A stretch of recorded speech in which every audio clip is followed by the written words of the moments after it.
వస్తుందండి Mataji. Okay okay అండి. హరే కృష్ణ. నువ్వు స్క్రీన్ షేర్ చేస్తాను. ఆ లోపల మన మంగళాచరణ అయ్యే లోపల ఇంకొంతమంది జాయిన్ అవ్వచ్చు.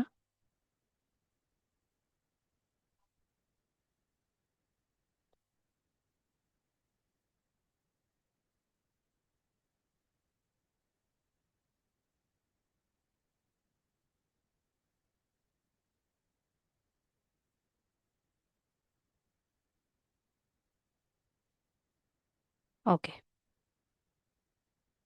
సో నిన్న మంగళాచరణ ఎందుకు చేస్తారు భువన మాతాజీ చెప్పారు కదండి. కొంచెం ఆ, సో మనకు క్లాస్ కొంచెం సేపే కాబట్టి నేను ఎక్కువ ప్రేయర్స్ పెట్టలేదు. ఆ, మీరు కూడా మ్యూట్లో ఉండి చదవడానికి ప్రయత్నించండి. ఓకేనా. ఓం అజ్ఞానతిమిరాంధస్య జ్ఞానాంజనశలాకయా చక్షురున్మీలితం येन తస్మై శ్రీగురవే నమః. నమో విష్ణుపాదాయ కృష్ణప్రేష్ఠాయ భూతలే శ్రీమతే భక్తివేదాంత స్వామిన్నితి నామినే. నమస్తే సారస్వతే దేవే గౌరవాణి ప్రచారిణే నిర్విశేష శూన్యవాది పాశ్చాత్యదేశతారిణే. జయ శ్రీ కృష్ణ చైతన్య ప్రభు నిత్యానంద శ్రీ అద్వైత గదాధర శ్రీవాసాది గౌర భక్త వృంద. హరే కృష్ణ హరే కృష్ణ కృష్ణ కృష్ణ కృష్ణ కృష్ణ కృష్ణ హరే హరే హరే హరే రామ హరే రామ హరే రామ రామ రామ హరే రామ హరే. హరే హరే హరే కృష్ణ అండి అందరికీ. ఈరోజు హరే జాయిన్ కృష్ణ. అయినందుకు ధన్యవాదాలు. ఆ, సరే అండి. ఈరోజు క్లాస్ మొదలు పెట్టే ముందు ఆ, నిన్న ఒక మంచి చక్కని శ్లోకం నేర్చుకున్నారు కదా, భువన మాతాజీ చెప్పారు. ఆ, ఏం అర్థమైంది? ఏదన్నా ఒక్క మీకు నచ్చిన పాయింట్ ఏదైనా చెప్పగలుగుతారా ఎవరైనా? హరే కృష్ణ. ఆత్మ ఇది ఎవరు? చెప్పండి.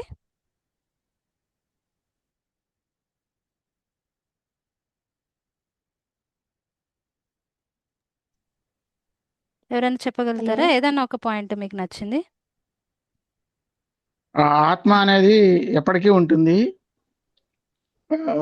ఆ, ఒక ఆత్మ ఆ, ఇదైపోయిన తర్వాత వేరే ఆత్మలోకి వేరే డ్రెస్ చేసుకున్నట్టుగా వేరే వేరే దాంట్లోకి ప్రవేశిస్తుంది. కరెక్ట్గా చెప్పారండి. అవునండి. Thank you very much Srinivas Prabhuji. So Prabhuji చెప్పండి. ఇంకెవరైనా చెప్తున్నారా? ఓకే అండి, మీరు చెప్పినట్టు కరెక్ట్గా చెప్పారు. ఆత్మ అన్నది శాశ్వతమైనది. ఒక దేహంలో నుంచి ఇంకొక దేహం చేంజ్ అవుతుంది. ఎలా చేంజ్ అవుతుంది? చాలా చక్కటి ఎగ్జాంపుల్తోని ఎక్స్ప్లెయిన్ చేశారు. ఎలానైతే మనం దుస్తులు మాతాజీ ఒక దుస్తులు, అవును, పాత దుస్తులు విడిచి కొత్త దుస్తులకి మార్చుకున్నట్లుగా మారుతుంది. కరెక్ట్గా చెప్పారండి. అవునవును. పాత దుస్తులు మనం చేంజ్ చేసుకొని కొత్త దుస్తులు ఎలాగైతే వేసుకుంటామో అలానే మన ఆత్మ కూడా మారుతుంది, శరీరాలు మారుస్తుంది. సో ఈ శ్లోకం అవును. వస్తుంది మనం ముందు ముందు ఇది భగవద్గీతలో ఉందండి ఈ శ్లోకం ఎగ్జాక్ట్గా. మనం ముందు ముందు ఈ శ్లోకం కూడా చాలా డీటెయిల్గా తెలుసుకుందాము. సో ఇది మనం నిన్న తెలుసుకున్నాం. ఈరోజు వచ్చేసి రెండో చాప్టర్ 13th శ్లోకం 13వ శ్లోకం అండి. ఇది నేను ఒకసారి చదువుతాను, దాని తర్వాత మీరు ఎవరన్నా ఒకరు రిపీట్ చేయొచ్చండి. దేహినోస్మిన్ యథా దేహే కౌమారం యౌవనం జరా తథా దేహాంతర ప్రాప్తిర్ ధీరస్తత్ర న ముహ్యతి. ఓకేనా. దేహినోస్మిన్ యథా దేహే కౌమారం యౌవనం జరా తథా దేహాంతర ప్రాప్తిర్ ధీరస్తత్ర న ముహ్యతి. ఎవరైనా ప్రయత్నిస్తారా ఒకసారి చదవడానికి? మాతాజీ. ఆ, చదవండి మాతాజీ. మాతాజీ. దేహినోస్మిన్ యదా దేహే కౌమారం యౌవనం జరా తదా దేహాంతర ప్రాప్తిర్ధీరస్తత్ర మహ్యతి. హరి బోల్. హరే కృష్ణ. ఇంకెవరైనా చదువుతారా?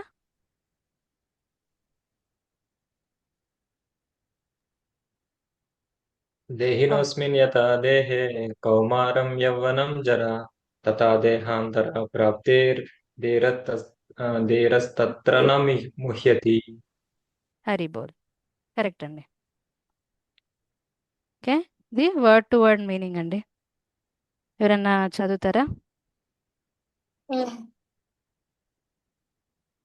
మాతాజీ, దేహినః దేహదారికి, అస్మిన్ ఈ, యదా ఎలా, దేహే దేహంలో, కౌమార్యం బాల్యం, యవ్వనం జర ముసలితనము, తదా అలాగే, దేహాంతర వేరొక, దేహంలోకి మార్పు, ప్రాప్తి పొందడము, ధీరః ధీరుడు, తత్ర అక్కడ, నా ముహ్యతి మోహము చెందడు.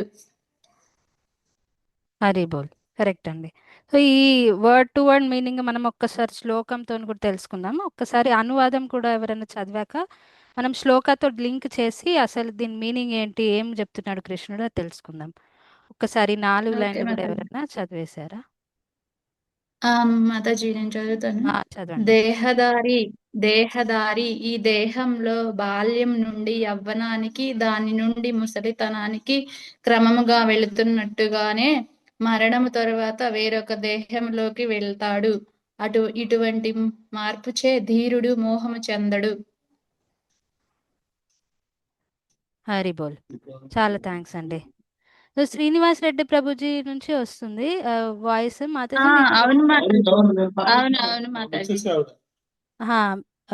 మాతాజీ మీ పేరేంటి? జయలక్ష్మి మాతాజీ. జయలక్ష్మి. హరి బోల్. Thank you very much Jayalakshmi Mataji గారు, చాలా బాగా చదివారు. సో ఇక్కడ హరే కృష్ణ మాతాజీ, థ్యాంక్ యూ. ఇక్కడ ఒక్కసారి శ్లోకంతో కలిపి మనం మీనింగ్ తెలుసుకోవడానికి ట్రై చేద్దామండి. ఇక్కడ దేహి దేహి అని చెప్తున్నారు కృష్ణ. ఇంకా ఇక్కడ దేహే అని వస్తుంది. దేహి అంటే దేహధారి, దేహే అంటే దేహము. సరేనా? ఈ 2 పదాలు వాడారు శ్రీకృష్ణ పరమాత్ములు, దేహి దేహము. సో దేహి అంటే ఆత్మ, దేహం అంటే మన శరీరము. దేహినోస్మిన్ యథా దేహే, దేహిన్ అస్మిన్ అంటే అందులో, ఈ దేహములో ఉన్నది ఎవరు? దేహి, దేహమును ధరించిన వాడు దేహధారి అంటే ఆత్మ. యథా అంటే ఎలాగైతే. సో ఈ దేహి ఏం చేస్తాడు? దేహి అంటే ఆత్మ దేహంని ధరిస్తుంది. ధరించినప్పుడు ఏమవుతుంది? ఆ దేహంను ధరించినప్పుడు ఆ దేహంలో కొన్ని మార్పులు జరుగుతాయి. ఏ మార్పులు? అది నెక్స్ట్ లైన్లో చెప్తున్నారు. కౌమారం, యవ్వనం, జర. కౌమారం అంటే బాల్యము, యవ్వనం అంటే అర్థమవుతుంది కదండి, యవ్వనం యూత్. జర అంటే వృద్ధాప్యము, ముసలితనము. సో ఈ దేహి అనేవాడు అంటే ఆత్మ ఎప్పుడైతే శరీరంని ధరిస్తుందో, నిన్న తెలుసుకున్నాం కదా ఎట్లనైతే మనం బట్టలు వేసుకున్నట్టుగానే సోల్, ఆత్మ అన్నది దేహంని ధరిస్తుంది. సో అట్లా ధరించినప్పుడు ఆ దేహంలో కొన్ని మార్పులు జరుగుతాయి. ఆ మార్పులు అన్నవి ఏంటి? 3 ప్రాముఖ్యమైన ఇంపార్టెంట్ మార్పులు. అవేంటి? కౌమారం, యవ్వనం, జర. కౌమారం అంటే బాల్యము, యవ్వనం అంటే యూత్, యవ్వనం అర్థమవుతుంది కదండి. జర అంటే ముసలితనము. తథా దేహాంతర ప్రాప్తిర్, అదే విధముగా దేహాంతర ప్రాప్తిర్. దేహాంతరం అంటే ఈ శరీరం నుంచి ఆత్మ వెళ్ళిపోయి వేరే శరీరము. సో ఇక్కడ ఒకటి చాలా అంటే మృత్యువు గురించి చెప్తున్నారు అనమాట. అంటే ఈ శరీరం నుంచి ఆత్మ వెళ్ళిపోవడం అన్నది ఏంటి? మనం ఏమంటాం దాన్ని? చనిపోవడం అంటాం. సో అది చెప్తున్నారు. చనిపోవడం అంటే ఏంటి? ఆ ఆత్మ అన్నది దేహంలో నుంచి ఇంకో దేహంలోకి వెళ్తుంది. దాన్నే మృత్యు అన్నారండి ఇక్కడ. అంటే మనం మృత్యు అనేది ఏంటి? అంతే, అదే. సో ఎలాగైతే మన శరీరము కౌమారం, యవ్వనం, జర ఇలా చేంజ్ అవుతుందో, అదే విధంగా ఈ లైఫ్ తర్వాత ఈ దేహం ఇంకొక వేరే దేహంలోకి వెళ్తుంది. మా ఈ ఈ అవును విషయం గురించి ధీరుడు అన్నవాడు మోహితుడు కాడు అని చెప్తున్నాడు కృష్ణుడు. సో ఈ విషయమే కొంచెం డీటెయిల్ మీకు అర్థమైంది కదండి మీనింగ్ అయితే ఓవరాల్గా. అర్థమైంది మాధవి అర్థమైంది. సో మనం కొన్ని డీటెయిల్స్ తెలుసుకుందాం ఈ శ్లోకంలో. సో బ్యాక్గ్రౌండ్ మీరు తెలిసిందే, ఇంతకు ముందు కూడా చెప్పాను. అర్జునుడు శోకిస్తున్నాడు, అయ్యో మన రిలేటివ్స్ని వీళ్ళందరూ మనం బంధుమిత్రులే, ఎలా చంపాలి వాళ్ళని, వీళ్ళతో యుద్ధం ఎలా చేయాలి అని. దాని తర్వాత కృష్ణుడికి శరణాగతుడు అవుతాడు, నేనేం చేయాలి మీరే చెప్పండి అనేసి. కృష్ణుడు తన ఆమ్, దివ్య జ్ఞానంని బోధించడం ప్రారంభిస్తాడు. ఆ మాట అన్న తర్వాత ఆ దివ్య జ్ఞానం దేంతో స్టార్ట్ చేస్తున్నాడు? జ్ఞానం ఆఫ్ బాడీ అండ్ సోల్, అంటే దేహము ఆత్మ, ఈ జ్ఞానం గురించి చెప్తున్నాడు. నిన్న ఆత్మ గురించి తెలుసుకున్నారు మీరు. ఈరోజు డిఫరెన్సెస్ ఒక్కసారి చూద్దాం. సో ఇది నేను చెప్పినట్టు 2 పదాలు వాడారు శ్రీకృష్ణ పరమాత్ములు, దేహి, దేహము. సో ఈ రెండిటికి తేడాలు ఏంటి? ఎవరైనా ఏమన్నా పాయింట్స్ చెప్పగలుగుతారా? దేహం దేహం దేహి, దేహి దేహము, ఈ రెండిటికి ఏమిటి తేడాలు? వాటి దేహి లక్షణాల్లో. అనేది ఆత్మ, ఆత్మ. దేహం అనేది బాడీ. కరెక్ట్ అండి. ఇంకా లక్షణాల్లో ఏమిటిది తేడా? ఆత్మ కనపడదు, దేహం కనపడుతుంది. కరెక్ట్ అండి. ఆత్మ అన్నది మనకు కంటికి కనిపించదు, అట్లీస్ట్ ఈ భౌతిక దానికి కంటికి అయితే కనిపించదు. దేహం అన్నది దానికి మరణం కూడా ఉండదు. దానికి మరణం మరణం కూడా ఉండదు. ఉండదు ఆత్మకి. మరణం ఉండదు. దేహం అన్నది పోతుంది, మరణిస్తుంది. పోతుంది. కరెక్ట్. ఇంకేమైనా? మరణం ఉండాలంటే దానికి ముందు ఒకటి జరగాలి, దేహం ఉండాలి. దేహం ఉండాలి. ఉండడం అంటే ఏంటి? దేహం ఉండడం అంటే దేహంలో పుట్టుక. ఆత్మ అనేది ఉండాలి. దేహంలో పుట్టుక. ఆత్మ అన్నది ఉండాలి. కరెక్ట్. ఒకటి ఫేమస్ తెలుగులో ఒకటి ఉంటుంది కదా, పుట్టిన వారికి మరణించడం తప్పదు. మరణించడం తప్పదు. కరెక్ట్. సో మరణం ఉండాలంటే ఫస్ట్ ఏం ఉండాలి? పుట్టుక ఉండాలి. పుట్టుక ఉండాలి. సో ఆత్మకు పుట్టుక ఉండదు, ఆత్మకు చావు కూడా ఉండదు. మరణము ఉండదు. కరెక్ట్. ఎవరికి కరెక్ట్ అండి. సో ఇక్కడ కొన్ని డిఫరెన్సెస్ నేను పెట్టాను. ఆత్మ అన్నది శాశ్వతమైనది,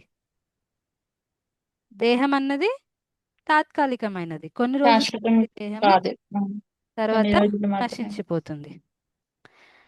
పుట్టుక ఉండదు, మేడం, ఎవరు దేహంకి. చూసుకోవచ్చు కానీ ఎవరు ఆత్మ వాళ్ళు చూసుకోలేరు. హరిప్రియ ఒక్కసారి సైలెంట్ లోకి వెళ్తారండి. సారీ, సైలెన్స్ లో పెట్టి థ్యాంక్స్ అండి. నేను క్వశ్చన్ అడిగినప్పుడు మీరు అన్మ్యూట్ చేసుకోవచ్చు. సో ఆత్మకు పుట్టుక ఉండదు, చావు ఉండదు. దేహంకి అయితే పుట్టుక ఉంటుంది, అది నశిస్తుంది. తర్వాత ఆత్మ లోపల ఎలాంటి మార్పులు ఉండవు, మార్పులు అన్నవి జరగవండి. చనిపోవడం ఉండదు, బ్రతకడం అంటే ఎప్పటికీ ఉంటుంది. ఇంకా అది బ్రతికున్నా కానీ ఏమన్నా చేంజ్ అవుతుందా, పెద్దగా చిన్నగా, అలా ఏమి ఉండదండి, ఒకటేలాగా ఉంటుంది. ఆత్మలో ఏమీ చేంజెస్ ఉండవు. కానీ శరీరం అన్నది మనం ఇంతకుముందు చూసాంగా, కొన్ని చేంజెస్, కొన్ని మార్పులు జరుగుతాయి శరీరంలో. కానీ ఆత్మ లోపల ఏమీ చేంజెస్, మార్పులు అన్నవి ఉండవు. తర్వాత ఆత్మ అన్నది ఆధ్యాత్మికమైనది, దేహం అన్నది భౌతికమైనది. అంటే ఈ పాయింట్కి లింక్ అండి. ఆత్మ స్వరూపం ఏంటి? సచ్చిద ఆనంద స్వరూపం. దేహము పంచభూతాలతో చేయబడింది, గాలి, నీరు, నిప్పు, భూమి. సో అవన్నీ పంచభూతాలు. సో ఈ బాడీ అన్నది, శరీరం అన్నది పంచభూతాలతో చేయబడింది, అందుకని నాశనం అవుతుంది. కానీ ఆత్మ మాత్రము సచ్చిదానంద స్వరూపం, సత్ చిత్ ఆనంద. ఈ మూడింటి గురించి మనము ఇంకా ముందు క్లాసెస్లో ఇంకా డీటెయిల్గా తెలుసుకుందామండి. కాకపోతే ఇది ఆత్మ స్వరూపం. ఇంకా తర్వాత మీరు చెప్పినట్టు కంటికి కనిపించదు ఆత్మ అన్నది, దేహం అన్నది కంటికి కనిపిస్తుంది. ఇవి కొన్ని డిఫరెన్సెస్ అండి. దాని తర్వాత ఇంకా ఇందులో ఏంటంటే మనకు మూడు మార్పుల గురించి చెప్పారు. తర్వాత వేరే శ్లోకాల్లో ప్రభుపాదుల వారు ఇంకో కొన్ని చేంజెస్, మార్పులు, బాడీలో జరిగే మార్పుల గురించి చెప్తారు. మనం ఈ ఫోటో ద్వారా కూడా చూసుకోవచ్చు, మన ప్రాక్టికల్ ఎక్స్పీరియన్స్తో కూడా మనం అర్థం చేసుకోవచ్చు. ఫస్ట్ ఏంటండి, పుట్టుక ఉంటుంది, మనకు జననం ఉంటుంది. దాని తర్వాత ఇప్పుడు బాల్యావస్థలో ఏంటంటే బాడీ పెరుగుతుంది, మెల్లగా పెరుగుకుంటూ పోతారు. దాని తర్వాత కొన్ని రోజులు ఏంటంటే అలా స్థిరంగా ఉంటుంది కదా. కొంచెం యవ్వనం వచ్చాక కొంచెం ఎక్కువ ఎక్కువ మార్పులు కనిపించు. యాక్చువల్గా చెప్పాలంటే ప్రతి క్షణము దేహం అన్నది చేంజ్ అవుతూనే ఉంటుందండి. ఈవెన్ మనం సైన్స్ ప్రకారం చూస్తే మనకేం చెప్తారు, ప్రతిరోజు కూడా మన బాడీలో ఉన్నటువంటి కొన్ని సెల్స్ అన్నది నశించిపోతూ ఉంటాయి, మళ్ళీ కొత్త సెల్స్ అన్నవి రిజువినేట్ అవుతూ ఉంటాయి. ఈ బాల్యావస్థలో ఏంటంటే ఈ ప్రాసెస్ చాలా ఫాస్ట్, అంటే చాలా తొందరగా జరుగుతుంది. అంటే కొత్త కొత్త సెల్స్, అంటే నశించిపోయే సెల్స్ తక్కువ ఉంటాయి, ఇంకా క్రియేట్ అయ్యే సెల్స్ ఎక్కువ ఉంటాయి బాల్యంలో. కొంచెం యవ్వనం వచ్చేసరికి ఇవి రెండు బ్యాలెన్స్ అవుతాయి. ఎన్ని సెల్స్ నాశనం అవుతాయో క్రియేటింగ్ కూడా అంత, కొత్తగా క్రియేట్ అయ్యే సెల్స్ కూడా ఈక్వల్గా ఉంటాయి. ఇంకా వృద్ధాప్యంలో అయితే నాశనం అయ్యే సెల్స్ ఎక్కువ ఉంటాయి, ఇంకా కొత్తగా క్రియేట్ అయ్యే ఆల్మోస్ట్ జీరోకి అయిపోతాయి అన్నమాట. సో బాడీ కృంగిపోతుంది, ఇంకా లాస్ట్కి నశించిపోతుంది. సో ఇక్కడ చెప్పాలంటే బాడీ అన్నది ప్రతి క్షణము దాని లోపల చేంజెస్ వస్తూనే ఉంటాయి భౌతికంగా చూస్తే. ఎందుకంటే ఈ శరీరము పంచభూతాలతో తయారు చేయబడింది కాబట్టి ఆ, శరీరంలో ప్రతి నిమిషము ప్రతి సెకండ్ కూడా మనకు చేంజెస్ ఉంటాయి ఖచ్చితంగా. కాకపోతే అవి అన్ని కంటికి అంత ఈజీగా కనిపించవు. కంటికి కనిపించే చేంజెస్ ఏంటి, ఇవి ఇవి ఆరు అన్నమాట. ఏంటి, మనం ఇవి మూడు చూసాము. దాని తర్వాత ఒక లైక్ యవ్వనంకి వస్తారు, పెళ్లి చేసుకుంటారు, దాని తర్వాత సంతానోత్పత్తి జరుగుతుంది. సో పుట్టుక, ఆ శరీరంలో నుంచి ఇంకొక శరీరం బయటపడుతుంది. సో అది ప్రొడ్యూసెస్ లేదా పుట్టుక అవుతుంది, ఇంకొక ప్రాణం వస్తుంది. దాని తర్వాత శరీరం మెల్లిమెల్లిగా క్షీణిస్తుంది. దాని తర్వాత మరణం అంటే ఏంటి, మనం డిస్కస్ చేసుకున్నాం జస్ట్, అది మనం నెక్స్ట్ స్లైడ్లో ఉంది. మరణం అంటే ఏంటిది, ఇక్కడ డెఫినేషన్ చెప్తున్నారు శ్రీకృష్ణ పరమాత్ములు. మరణం అంటే ఏమీ లేదు, జస్ట్ ఏంటంటే ఈ ఆత్మ ఎలాగైతే, ఇప్పుడు మనం చిన్నగా ఒకటి ఆలోచిద్దాము. మనం అందరం ఒకప్పుడు చిన్నగా ఉండే కదా, మన చిన్నప్పటి ఫోటోలు మనం చూసుకోవచ్చు. కొన్నిసార్లు ఎవరైనా మన ఇంట్లోకి చుట్టాలు ఎవరైనా వచ్చి ఇది ఎవరు అని అడుగుతారు, అంటే ఓ అది నేనే అండి చిన్నగా ఉన్నప్పుడు అని చెప్తాం మనం. మరి ఆ బాడీ ఎక్కడికి వెళ్ళిపోయింది, ఆ శరీరము మనమే కదా అది. అంటే బాల్యం, ఆ బాడీ ఎక్కడికి వెళ్ళిపోయింది మరి. ఇప్పుడు కంప్లీట్గా మనం వేరే బాడీ ఉన్నాం మనం. మరి ఆ బాడీ ఏది, నాశనం అయిపోయింది అది కదా అండి. ఆ బాడీ నాశనం అయిపోయింది, కానీ అలా మనం ఆలోచించము. ఆ చిన్నప్పటి బాడీ ఇప్పుడు మనకు కనిపించట్లేదు, అది నాశనం అయిపోయింది, ఇంకా మళ్ళీ ఆ బాడీ రాదు మనకు. అలాగే మనం ఇప్పుడు యవ్వనంలో ఉన్నప్పుడు ఒక బాడీ ఉంటుంది, దాని తర్వాత వృద్ధాప్యంలోకి వచ్చాక ఒకలాంటి బాడీ వస్తుంది. ఆ వృద్ధాప్యంలో ఆ యంగ్గా ఇంకా ఫిట్గా యవ్వనంగా స్టైల్గా ఉన్న బాడీ ఎక్కడ పోయింది, నశించిపోయింది, పర్మనెంట్గా నశించిపోయింది. సో ఆ చేంజెస్ జరుగుతాయి ప్రతి ఒక్క మనిషిలో, ఈ బాడీలో ఉన్న చేంజెస్ చూస్తాం మనం. అలానే ఈ ఇప్పుడు ఇలా చేంజ్ అవుతుంది బాడీ. మరి బాల్యం నుంచి యవ్వనంకి వచ్చింది శరీరము, యవ్వనం నుంచి వృద్ధాప్యం ముసలితనంకి వచ్చింది. మరి ఎప్పుడన్నా మనము బాగా బాధపడ్డామా, ఓ నా బాల్యం అయిపోయింది యవ్వనంలోకి వచ్చాము, ఓ అయ్యో నా బాడీ పోయింది నా పర్మనెంట్గా నశించిపోయింది, నా బాల్య శరీరం నశించిపోయింది అని ఏమైనా బాధపడతామా, ఓ కూర్చొని ఏడుస్తూ అలా ఉంటామా అండి ఎవరైనా. మన బాల్య ఉండమండి. ఉండదు లేదు, మాకైతే. ఉండము. ఉండం. ఎందుకంటే ఇది కూడా ఒక మార్పే కదా మరి. ఇది కూడా మార్పే. ఒక బాడీలో నుంచి ఇంకొక బాడీకి వెళ్తున్నాం మనం. ఇదే ఇదే జీవితంలో వెళ్తున్నాం. ఒక శరీరంలో నుంచి ఇంకో శరీరంలోకి. ఈ ఈ ఈ మార్పు ఈ జీవితంలోనే కనిపిస్తుంది మనకు. మన చిన్నప్పుడున్న బాడీ ఇప్పుడు లేదు మనకు. అది కంప్లీట్గా వేరేగా ఉన్నది. ఈ బాడీ కంప్లీట్గా వేరేగా ఉన్నది. కానీ మనం దాని గురించి శోకించము, బాధపడము. అలానే యౌవనంలో ఉన్న బాడీ వృద్ధాప్యంలో ఉండదు. ఈ చేంజ్ కొంచెం బాధాకరంగా ఉంటుంది. ఎందుకంటే యవ్వనంలో చేయగలిగిన పనులన్నీ వృద్ధాప్యంలో చేయలేము. అప్పుడు బాడీ మంచిగా సహకరిస్తుంది అన్ని పనులు చేయడానికి. ముసలితనంలో చాలా బాధలుంటాయి. మీకు తెలిసిన విషయమే. ముసలి వాళ్ళు ఎంత బాధపడతారండి. కాళ్ళు నొప్పులు, చేతుల నొప్పులు, వెన్ను నొప్పి, చాలా బాధపడతారు. ఈ మార్పు కొంచెం బాధాకరంగానే ఉంటుంది. కానీ మరి మనం ఇట్లా కూర్చొని అయ్యో నా వృద్ధాప్యం పాయే, నా నా యవ్వనం పాయే పాయే అని ఎప్పుడు ఏడుస్తూ ఉంటారా? ఓకే, వాళ్ళకున్న నొప్పులు వాటి గురించి కొన్ని బాధలు ఉంటాయి.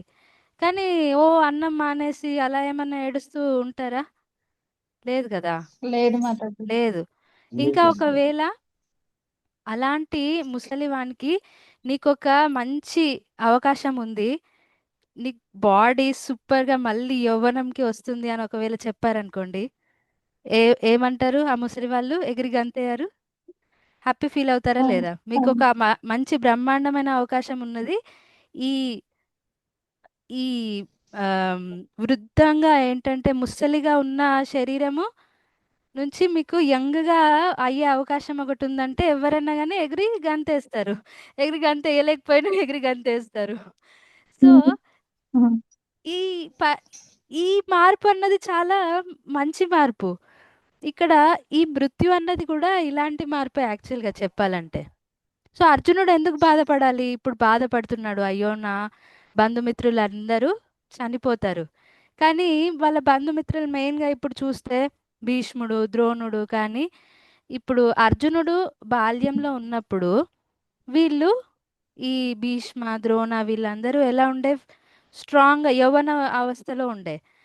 తను తను చిన్నపిల్లవాడుగా ఉన్నప్పుడు వాళ్ళు యవ్వనంలో ఉండే. తను కొంచెం పెరిగిన కొద్దీ తను చూశాడు డైరెక్ట్గా. వాళ్ళు ఓల్డ్ అవ్వడం చూశాడు, ముసలి వాళ్ళు అవ్వడం చూస్తున్నాడు. ఈ మార్పు జరగడంలో అర్జునుడికి ఓకే అంత బాధ ఏం కాలేదు. కానీ ఈ ముసలిగా ఉన్న శరీరాలు విడిచి వాళ్ళు వేరే వేరే శరీరాలకు వెళ్ళబోతున్నారు అంటే ఎందుకంత బాధపడడం? నేను చెప్పే పాయింట్ అర్థమవుతుందా మాతాజీ, ప్రభుజీ? అర్థమవుతుంది. ఆ, అర్థమవుతుంది ఎందుకంటే మాతాజీ. వీళ్ళని చంపాల్సి వస్తుంది అని అర్జునుడు ఇంత బాధపడుతున్నాడు. కృష్ణ ఏం చెప్తున్నాడు అంటే అంత బాధపడాల్సిన అవసరం లేదు. ఇన్ఫ్యాక్ట్ అర్జున, నువ్వు చాలా సంతోషంగా ఫీల్ కావాలి. ఎందుకంటే ఇప్పుడు వాళ్ళ శరీరాలు ఎలా ఉన్నాయంటే చాలా ముసలి అవస్థలో ఉన్నాయి. ముసలి వాళ్ళు అయిపోయారు వాళ్ళు. ముసలి వాళ్ళకు చాలా ఇబ్బందులు ఉంటాయి. ఆఫ్ కోర్స్ ఈ కలియుగంలో మన శరీరాలు చాలా వీక్, మనకు చాలా నొప్పులు, బాధలు ఉంటాయి. ఇన్ మనంత వీక్గా ఆ యుగంలో వాళ్ళు ఉండుండకపోవచ్చు. కానీ వృద్ధాప్యంలో ఉండే బాధలు వృద్ధాప్యంలో ఉంటాయి, ఖచ్చితంగా ఉంటాయి. సో నువ్వు అంత బాధపడాల్సిన అవసరం లేదు అర్జున. ఎందుకంటే వీళ్ళకు ఒక కొత్త శరీరాలు లభించబోతున్నాయి. ఈ శరీరాలు వదిలేశాక వాళ్ళకు కొత్త శరీరాలు లభించబోతున్నాయి. వాళ్ళు మళ్ళీ బాల్యావస్థలోకి వస్తారు, యంగ్గా యవ్వన అవస్థలోకి వస్తారు. సో నువ్వు బాధపడాల్సిన అవసరమే లేదు. నువ్వు దేనికోసం బాధపడుతున్నావు? దేహి కోసమా, దేహం కోసమా?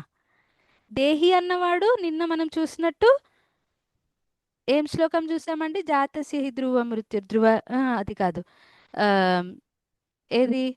మనం ఆత్మ అన్నది అప్పుడు కూడా ఉండే, ఇప్పుడు కూడా ఉంటుంది, తర్వాత కూడా ఉంటుంది. నువ్వు లేని కాలం లేదు, లేని కాలం లేదు, ఆ శ్లోకం. సో ఆత్మ అన్నది ఎప్పుడు ఉంటుంది, ఎటర్నల్, ఇట్స్ ఎటర్నల్. మనం ఈరోజు డిస్కస్ కూడా చేసుకున్నాము. సో ఆత్మ అన్నది అవును మాతాజీ. ఎల్లప్పటికీ ఉంటుంది. దేహం అన్నది నువ్వు వద్దన్నా కానీ చేంజ్ అవుతుంది. నువ్వు ఇప్పుడు యుద్ధం చేయకపోతే అది మారకుండా ఉంటుందా? లేదు. ఎందుకంటే దేహం అన్నది ఖచ్చితంగా మార్పు చెందాల్సిందే, నువ్వు యుద్ధం చేసినా చేయకపోయినా. అది ప్రకృతి నియమానుసారము దేహంలో మార్పులు రావాల్సిందే. ఈ ఒక్కసారి ఇంకా ఓల్డ్ అయిపోయిన బాడీ పని చేయనప్పుడు వాళ్ళు ఎలాగైనా కానీ ఆ ఆత్మ అన్నది శరీరం వదిలేసి వేరే శరీరంలోకి వెళ్ళవలసిందే. మరి నువ్వు దేనికోసం బాధపడుతున్నావు? ఆత్మ కోసమా, శరీరం కోసమా? శరీరం కూడా వాళ్ళు ఈ శరీరం వదిలేస్తే మళ్ళీ కొత్త శరీరంలోకి ఎంటర్ అవ్వచ్చు, మళ్ళీ శక్తివంతమైన శరీరంలోకి ఎంటర్ అవ్వచ్చు. సో అది చెప్తున్నారు. ఈవెన్ ఇలా కూడా ఆలోచించవచ్చు. వాళ్ళు ధర్మ మార్గంలో నడిచారు కాబట్టి వాళ్ళు ఖచ్చితంగా పై లోకాలకే వెళ్తారు. ఎస్పెషల్లీ ఒక నియమం ఉంటుందండి. యుద్ధం చేసిన వాళ్ళు ధర్మపరంగా యుద్ధం చేసిన వాళ్ళు ఎప్పుడు కూడా పై లోకాలకే వెళ్తారు. ఎందుకంటే అది క్షత్రియ లక్షణంగా ధర్మ మార్గంగా యుద్ధం చేసిన వాళ్ళు పై లోకాలకు వెళ్తారు. అండ్ ఈ భీష్మ ద్రోణ ఎంత గొప్ప వాళ్ళంటే వాళ్ళు ఆధ్యాత్మిక లోకాల కంటే ముక్తి కూడా లభించవచ్చు వాళ్ళకు. సో వాళ్ళకైతే ముక్తి లభిస్తుంది, లేకపోతే అట్లీస్ట్ వాళ్ళు స్వర్గం కన్నా వెళ్తారు ఖచ్చితంగా. మరి నువ్వు దేనికి శోకిస్తున్నావు? శోకించాల్సిన అవసరమే లేదు అని చెప్తున్నారండి. నెక్స్ట్ ఒక చిన్న ప్రశ్న, మీకు మరణం అంటే భయమా? ఇప్పుడు ఏం చెప్తున్నారు లేదు ఇక్కడ మాతాజీ. మనకు ఏం చెప్తున్నారు?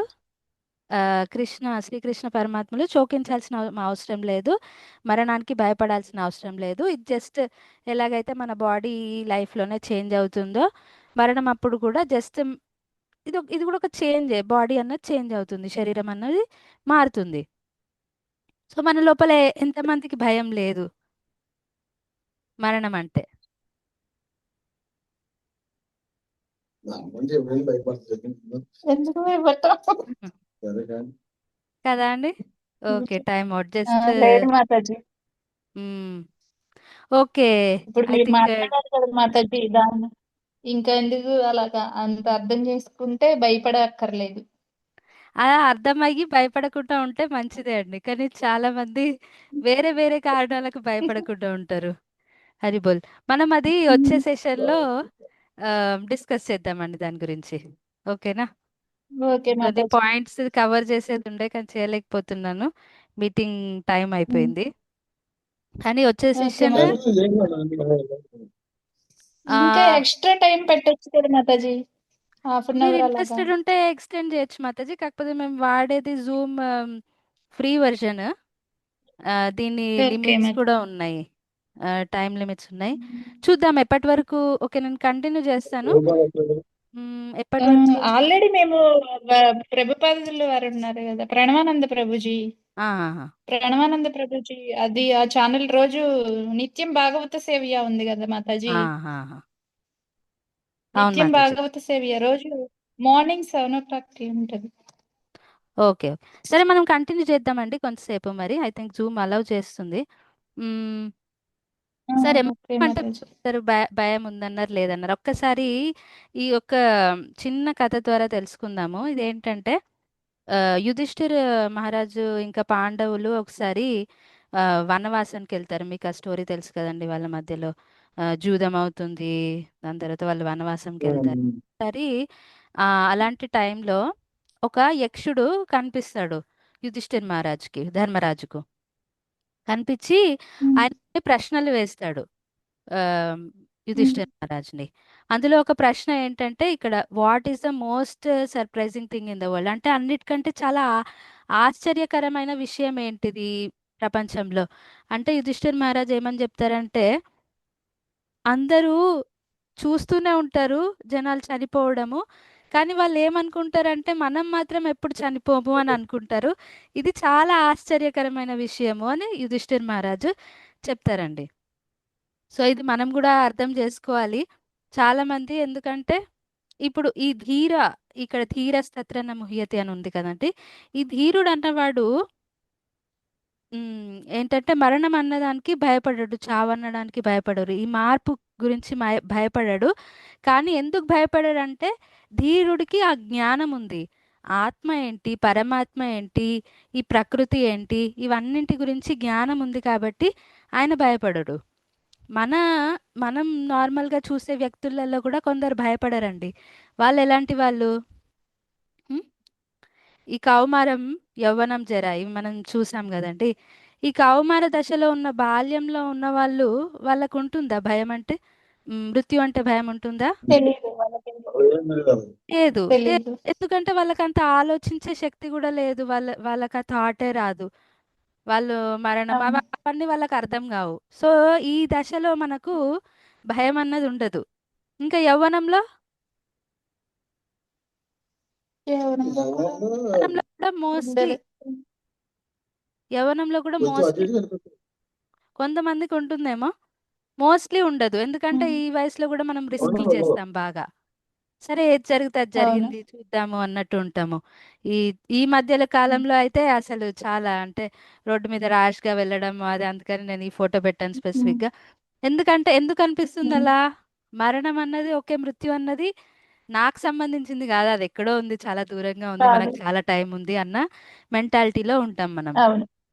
మనం దాని గురించి ఎక్కువ ఆలోచించము, పట్టించుకోము.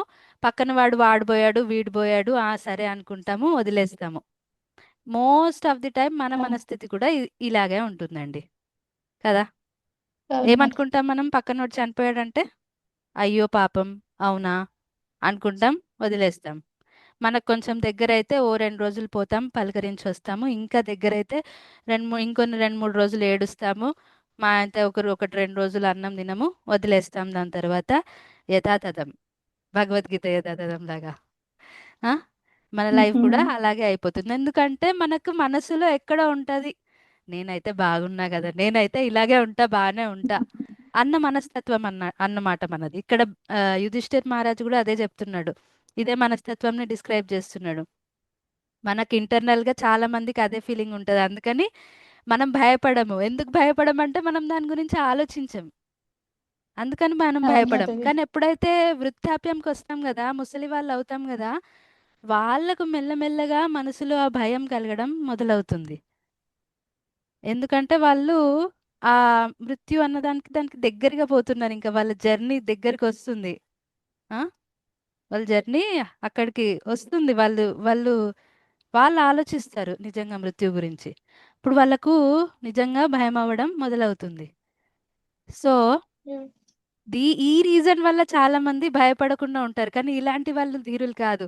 ఇక్కడ చెప్పే ధీర అన్నది అలాంటి వాళ్ళ గురించి కాదు. వీళ్ళు జస్ట్ కేర్లెస్. ఈ దశలో ఉన్న వాళ్ళు కేర్లెస్ అండ్ నిర్లక్ష్యం, అది అంతే. ఆ? ఉమ్. ఆమ్, ఇక్కడ ఏం రాశాను, భయం పరీక్ష దగ్గరికి వచ్చేటప్పుడే ఉంటుంది. మనము ఇంతకు ముందు క్లాస్లో మీరు జాయిన్ అయినట్టుంటే నేను ఎగ్జాంపుల్ ఇచ్చానండి. ఇప్పుడు ఎలాగైతే